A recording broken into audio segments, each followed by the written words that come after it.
Assalamualaikum warahmatullahi wabarakatuh. Nama saya Bella Duanggaini. Saya dari PGSJ 4A dengan nomor NPM 191600021. Di sini saya akan menjelaskan tentang rangkuman multimedia dari bab 1, 2, dan 3. Itu bab 1, yaitu media pembelajaran. Pengertian menurut hemat penulis, media pembelajaran merupakan media yang secara efektif menyampaikan pesan pembelajaran atau mengandung muatan materi untuk membelajarkan siswa, sehingga atmosfer pembelajaran dapat berjalan secara efisien dan menyenangkan. Fungsi media dalam proses pembelajaran adalah 1. Menyaksikan benda yang ada atau peristiwa yang terjadi pada masa lampau. 2. Mengamati benda yang sukar dikunjungi, baik karena jaraknya jauh, berbahaya, atau terlarang. 3. Memperoleh gambaran yang jelas tentang benda atau hal-hal yang sukar diamati secara langsung karena ukurannya terlalu besar atau terlalu kecil, dan lain sebagainya. Kemudian ada 3 kelebihan kemampuan media, yaitu sebagai berikut. Artinya dapat menangkap, menyimpan, dan menampilkan kembali suatu objek atau kejadian. Kedua, kemampuan manipulatif. Artinya media dapat menampilkan kembali objek atau kejadian dengan berbagai macam perubahan. 3. Kemampuan distributif. Artinya media mampu menjangkau audiens yang besar jumlahnya dalam satu kali penyajian secara serentak, misalnya siaran TV atau radio. Kemudian ada hambatan-hambatan komunikasi dalam proses pembelajaran. 1. Verbalisme. 2. Salah tafsir. Yang ketiga, perhatian tidak berpusat. Yang keempat, tidak terjadinya pemahaman. Kemudian ada manfaat media pembelajaran. 1. Pembelajaran akan lebih menarik perhatian siswa. Kedua, bahan pembelajaran akan lebih jelas maknanya sehingga dapat lebih dipahami oleh siswa. Ketiga, dengan menggunakan media, pendidikan secara tidak tepat dan bervariasi dapat diatasi sikap pasif anak didik. Yang keempat, dengan latar belakang dan pengalaman yang berbeda di antara peserta didik, sementara kurikulum dan materi pembelajaran ditentukan sama untuk semua peserta didik dapat diatasi dengan media pendidikan. 5. Memperjelas penyajian dengan subpesan supaya tidak terlalu verbalitas. Terus ada jenis-jenis dan klasifikasi media. 1. Pengalaman langsung, berupa pengalaman langsung dalam suatu peristiwa maupun mengamati kejadian atau objek sebenarnya. Kedua, pengalaman tiruan, berupa tiruan atau model dari objek atau benda yang berwujud model tiruan. Tiruan dari situasi melalui dramatisasi atau sandiwara dan berbagai rekaman atau objek atau kejadian. Ketiga, pengalaman dari kata-kata, berupa kata-kata lisan yang diucapkan, rekaman kata-kata dari media perekam, dan kata-kata yang ditulis maupun dicetak. Kemudian ada media audio, adalah media yang hanya mengandalkan suara saja seperti radio kaset, tape recorder, dan piringan hitam. Kemudian yang kedua ada media visual, yaitu media yang hanya mengandalkan indera penglihatan. Ketiga, media audiovisual adalah media yang mempunyai unsur suara dan unsur gambar.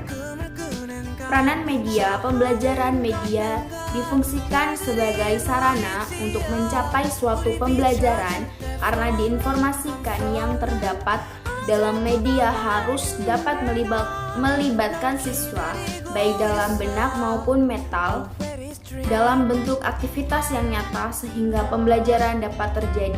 Kemudian ada bab 2, konsep dasar multimedia pembelajaran.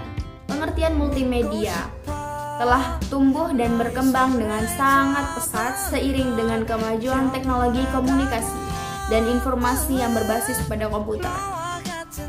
Multimedia bisa disebut sebagai penggunaan beberapa media untuk menyajikan informasi. Dalam media interaktif dapat mengubah materi yang sifatnya abstrak menjadi konkret, serta dapat memberikan siswa partisipasi aktif dalam pembelajaran, mendapatkan pengalaman nyata, mengamati kejadian dalam media dan bentuk simbol. Kemudian ada penggunaan multimedia dalam proses pembelajaran.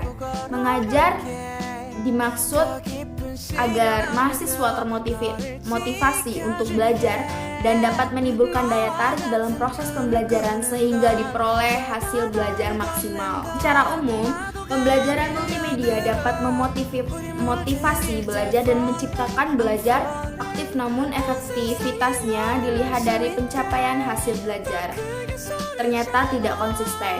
Kemudian perhatian atau atensi adalah aspek penting dalam belajar.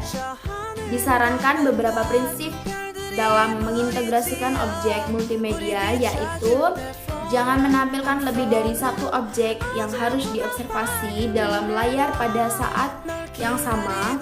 2. Mengintegrasikan objek multimedia harus komplementer satu dengan yang lain dan tersinkronisasi.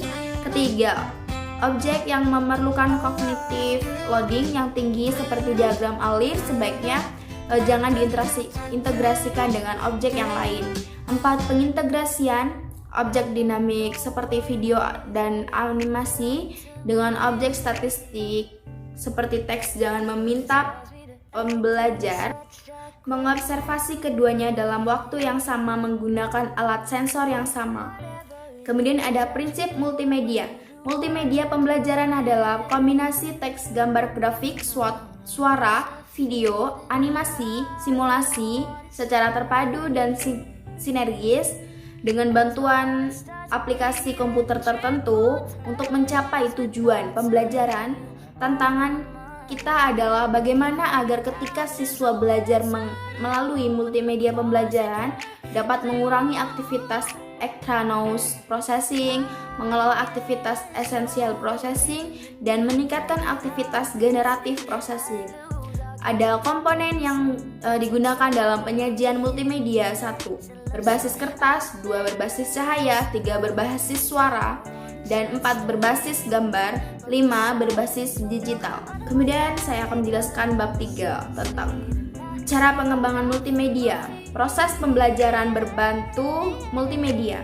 1. Menggunakan multimedia dalam sistem belajar dan mengajar dapat memungkinkan peserta didik untuk berpikir kritis, menjadi pemecah masalah, lebih cenderung untuk mencari informasi dan lebih termotivasi dalam proses belajar.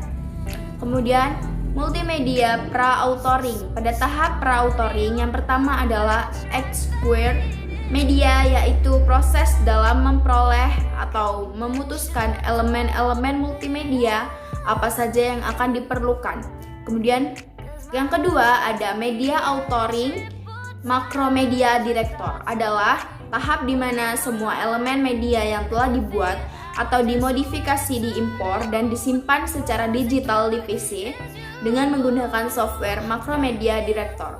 Kemudian yang ketiga ada multimedia pasca authoring dengan berbagai elemen media digital yang bergabung pasti akan memiliki ukuran besar. Oleh karena itu tidak dapat ditampung oleh floppy disk tetapi dengan menggunakan CD. Pengembangan software multimedia dalam pendidikan meliputi 5 fase, yaitu analisis, desain, pengembangan, implementasi, dan penilaian. Model pengembangan multimedia pembelajaran interaktif. Model pengembangan adalah langkah sistematis dalam membuat program multimedia pembelajaran interaktif. Ada beberapa pengembangan multimedia pembelajaran interaktif, yaitu 1. Model APET adalah model pengembangan multimedia pembelajaran interaktif yang diinspirasi akan kebutuhan penelitian jenis R dan D, di mana pada tahap awal diperlukan upaya penelitian sebagai bagian dari penelitian dan pengembangan.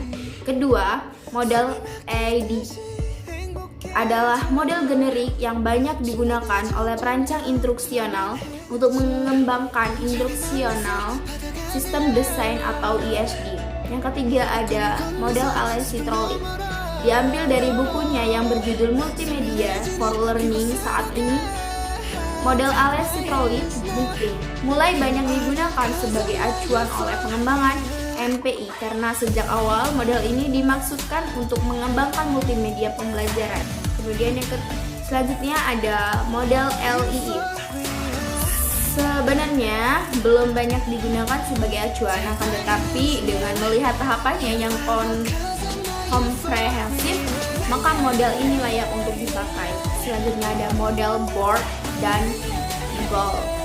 Adalah model pengembangan klasik yang paling banyak diacu oleh para pengembang di bidang pendidikan. Kemudian ada model Evers dan Barron. Model ini belum banyak digunakan sebagai acuan para pengembang. Cukup sekian yang bisa saya sampaikan. Jika ada kesalahan saya mohon maaf. Saya akhiri. Wassalamualaikum warahmatullahi wabarakatuh.